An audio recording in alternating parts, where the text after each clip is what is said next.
Sur cette vidéo TikTok, visionnée 1 million de fois, un enfant d'à peine 10 ans joue les guetteurs sur un point de deal au sud de Rennes. Loin d'être un cas isolé, des mineurs de plus en plus jeunes sont recrutés par les trafiquants pour assumer certaines petites tâches. Des enfants, majoritairement des garçons scolarisés en primaire, sont sollicités sous les yeux des habitants. Les trafiquants savent aussi que la justice ne pourra pas condamner ces très jeunes guetteurs. En France, la loi considère qu'un enfant de moins de 13 ans est incapable de mesurer la portée de son acte. C'est ce que l'on appelle la présomption de non-discernement. À cet âge, il risque des mesures éducatives, mais aucune peine d'emprisonnement. Pour éviter qu'il soit recruté par les dealers, à Marseille, Ça va les gars?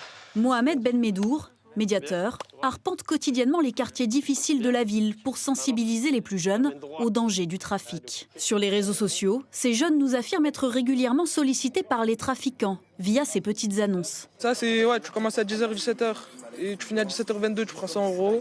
Si eux nous assurent ne pas s'être laissés tenter, le médiateur le sait, à cet âge, les adolescents peuvent rapidement être influencés. Ce qui les fascine, c'est d'avoir ce statut social. Mais quand on est patron de réseau, on reste quand même un cadre à leurs yeux. Comme si on était cadre dans une grande société.